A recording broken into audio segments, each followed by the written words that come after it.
Totoo talaga yung mga aswang. Ang gustong-gusto ng mga yan ay mga dayo. Lalo na kung alam nila na bagong lipat ka lang. Wala ka pa kasing kaalam-alam. Ganyan ang nangyari sa akin nung nagtrabaho ako. Nangyari ito taong 2012. Namasukan ako noon bilang isang kasambahay sa isang barangay sa Iloilo.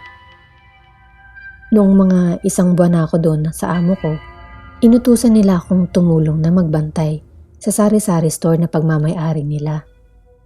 Hindi naman gaano kalayuan ang tindahan na yon sa bahay. Siguro mga 1 o 2 kilometro ang lalakarin ko mula sa bahay papunta sa tindahan.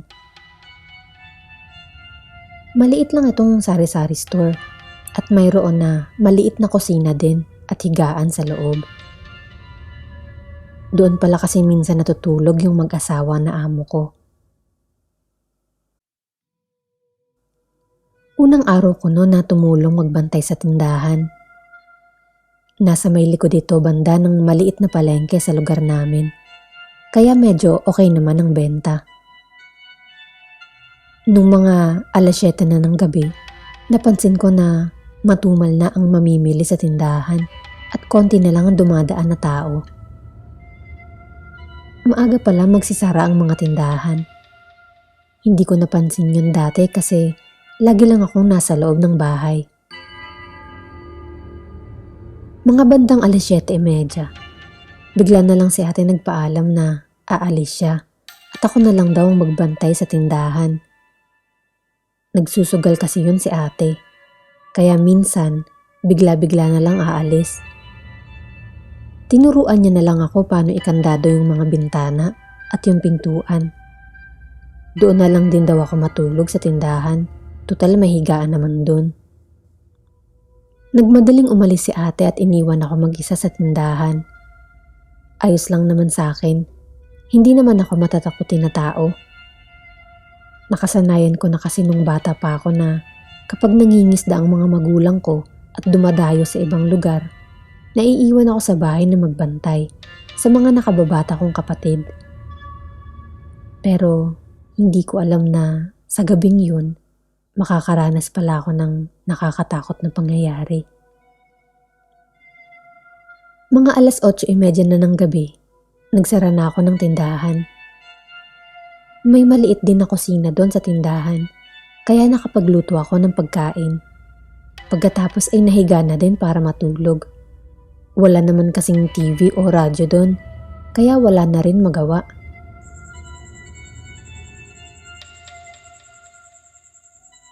Nasa himbing ako noon ng pagtulog nang maalimpungatan ako sa nakakangilong ingay.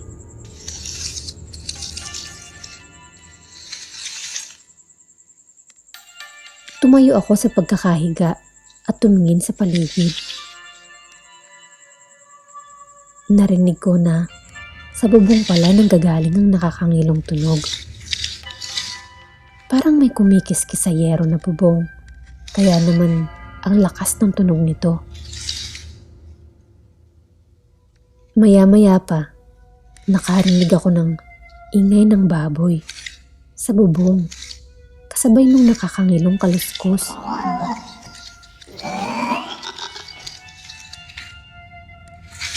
Nung una akala ko na mali lang ako ng dinig. Kasi paano naman magkakaroon ng baboy sa itaas ng bubong? Paano naman yun makakaakyat?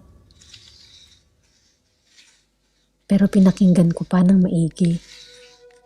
At nung marinig ko ulit ng pangalawa at pangatlong beses yung tunog ng baboy, wala na akong magawa kundi maniwala na lang. Tunog talaga ng baboy at nasa bubong. Hindi ko alam ang gagawin ko nun. Kapag sumigaw ako, hindi naman akong maririnig kasi wala naman kaming katabing bahay. Dali-dali akong pumunta sa maliit na kusina sa likod at kinuha ang kutsilyo at isang malaking itak na nakalagay sa isang sulok. Pagkatapos ay bumalik ako sa higaan at inilak ang pinto ng kusina. Luma na kasi yung kusina at gawa lang sa kawayan, habang yung mismong higaan at harapan ng tindahan ay gawang semento na at yero ang bubong. Umupo ulit ako sa higaan ko, hawak ang isang kutsilyo sa kaliwang kamay at yung itak naman sa kanan. Para akong baliw noon na pinagpapawisan at sinusundan ng tingin kung saan nanggagaling ang tunog. Maya-maya, tumigil ang tunog at narinig ko na parang may lumundag galing sa itaas at pumunta sa harapan ng tindahan. Sa harap ng bintana na may grills kung saan ko pinagbibilhan ng mga namimili.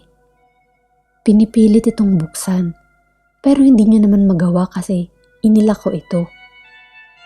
May yero ito sa labas na bahagi kaya maririnig mo na naman ang mga nakakangilong pagkalmot niya sa yero habang itinutulak pa ng malakas ang pangsara. Nanlaki ang mga mata ko noon nang mapagtanto ko na malapit niya na mabuksan ang bintana. Hindi na ako nakatiis nun, kaya sumigaw na ako ng pagkalakas-lakas na siguro kahit yung aswang sa labas ay mabibigla din. Nagsisisigaw ako at pinagmumura ko ang aswang na nasa labas. Sabi ko, iitakin ko siya kapag hindi siya tumigil. Patuloy ako sa pagsigaw at paghamon sa aswang sa pag-asang maririnig din ako ng mga kapitbahay kahit medyo malayo sila. Bigla akong natigilan noon nang marinig ko na may kumalampag sa kusina. Bumilis ang tibok ng puso ko noon. Nakapasok ba siya sa kusina? Nakatingin lang ako noon sa pinto ng kusina nang biglang may humampas dito ng napakalakas. Pinipilit niyang buksan ang pintuan pero hindi niya magawa. Hinawakan ko ng maigi ang itak at pinapatunog ko ito sa sahig na semento. Habang sinisigawan siya na handa ako sa kanya. Sobrang natatakot ako noon pero tinatatagan ko na lang ang loob ko. Dasal ako ng dasal sa isipan ko noon habang pinapatunog ang itak sa sahig. Maya-maya, bigla na lang huminto ang paghampas sa kusina at nakarinig ako ng tunog ng pusa na pahina ng pahina.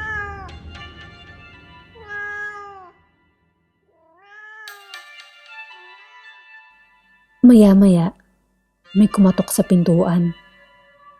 Hindi ko ito pinagbuksan kasi baka kung yung aswang na naman yun. Pero si ate pala yung kumakatok. 5:00 na pala ng umaga. Sa sobrang kaba ko nung gabing yun, hindi ko maalala kung nakatulog ba ako o magdamag akong nakabantay. Basta pagod na pagod ang pakiramdam ko nun.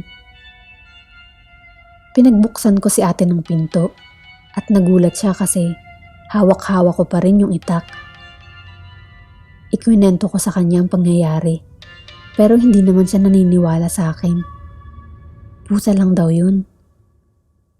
Pero alam ko sa sarili ko na hindi lang pusa yun. Ewan ko ba dun kay ate? Pilit niya talagang itinatanggi na hindi daw aswang yun. Palagay ko tuloy may alam siya na hindi sinasabi sa akin. Matapos ng ilang mga araw, pinagbabantay ulit ako ni ate sa tindahan. Hindi na ako nakatanggi kasi kailangan talaga kumita ng pera. Kasama ko naman siya nun sa pagbabantay eh. Pero nitong mga huling gabi, iniwan na naman niya ako mag-isa sa tindahan. At yung mga panahon na yun na ako lang mag-isa, ganun ulit ang nangyari. Mga 2 beses pa ulit ako binalikan ng aswang. Ginagawa niya yun kapag wala ang amo ko. Hindi ko na nun natiis. Hanggang sa nagdesisyon na akong magpaalam na nga sa mga amo ko at umuwi na lang sa amin.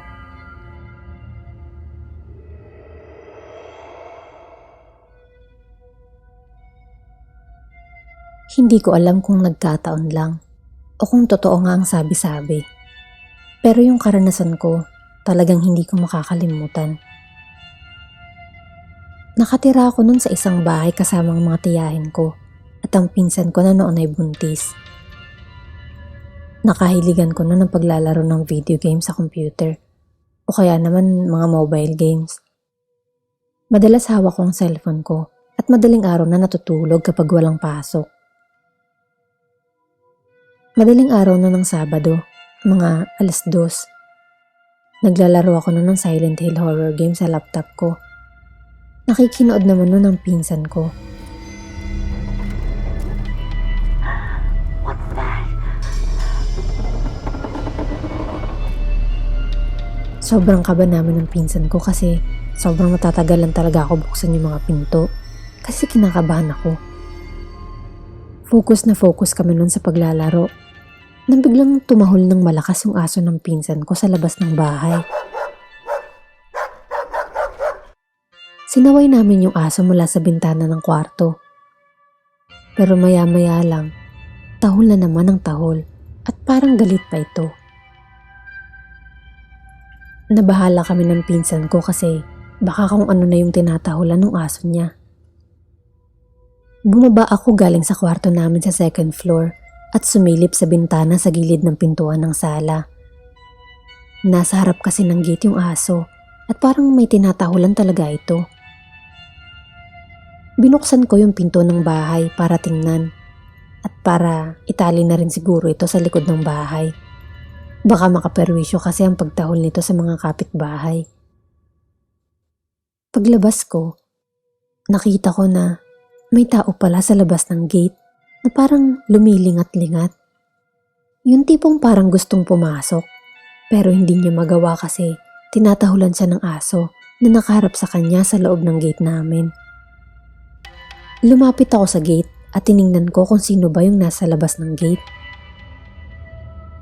Hindi ko makita ang mukha nito kasi mababa lang siya at yumuko pa ito paglapit ko. Ano pong kailangan nila? Ang sabi ko. Nung medyo malapit na ako, nakita ko na isa pala itong maliit na babae at base sa boses ay may katandaan na din. Ang sabi niya, nagugutom daw kasi siya. Matagal na daw kasi siyang hindi kumakain. Bahagya akong tumindig pa para makita pa ng malapitan ng babae. Sa konting ilaw galing sa poste sa labas, naaninag ko na para pala itong taong grasa. Ang gulo-gulo ng buhok nito, madumi ang kasuotan at maitim ang balat na parang maputik at kumikinang pa sa onting liwanag. Naisip ko tuloy noon nung sinabi ng lola ko na kapag may matandang manghingi ng pagkain o inumin, dapat daw bigyan ko. Para daw hindi ako mapasailalim sa sumpa kung sakaling mangkukulam pala yung taong yun.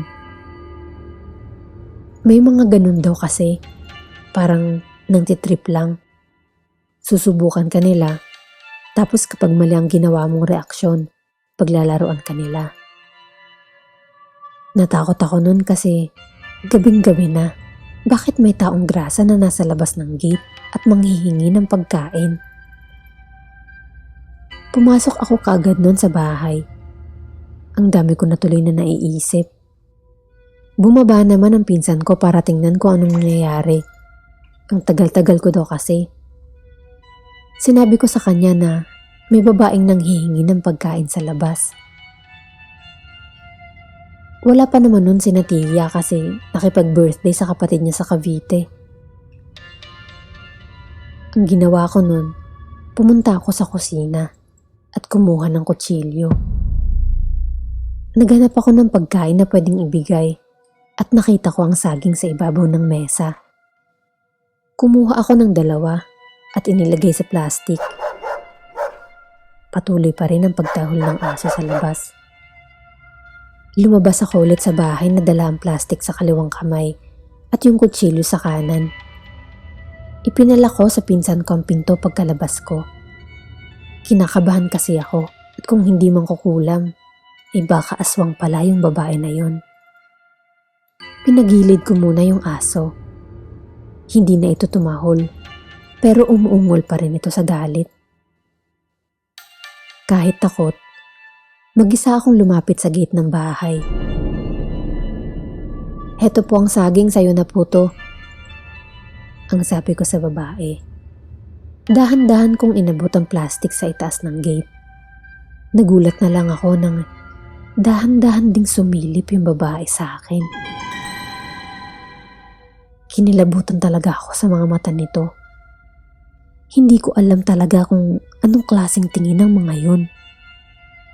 Yung mga tingin nito ay parang sa baliw na hindi mo maintindihan. Pagkatapos, dahan-dahan naman itong ibinaling ang tingin sa likod ko, sa may bintana ng sala. Natakot ako nun kasi baka nandun pa rin yung pinsan ko at nakasilip pala sa akin sa bintana. Sa takot ko para sa pinsan ko, bigla ko na lang nasabi na, "Umalis ka na at kung hindi magtatawag ako ng pulis. Nabigay ko na ang gusto mo." Biglang umatras nun yung babae at tiningnan ako ng masama. Nang matagal, tumingin siya ng isa pang beses sa bahay at saka tumakbo palayo. Natakot talaga ako nun at nanghina bigla yung tuhod ko pag-aalis ng babae. Dali-dali akong pumasok sa bahay at hinayaan na lang yung aso sa labas para magbantay. Agad kong kinuha yung cellphone ko para tawagan si Tia at sinabi ko sa kanila ang nangyari. Mabuti naman at ang sabi nila Tia ay pauwi na daw sila at mga 30 minutes daw nasa bahay na sila. Hindi muna kami natulog ng pinsan ko at hinintay na lang na dumating si Tia. Nakakatakot talaga yung pangyayari na yun. Wala naman sa akin nangyaring masama, kaya sa tingin ko hindi naman mangkukulam yung babaeng yun. Pero masama pa rin talaga ang kutob ko. Baka aswang yun.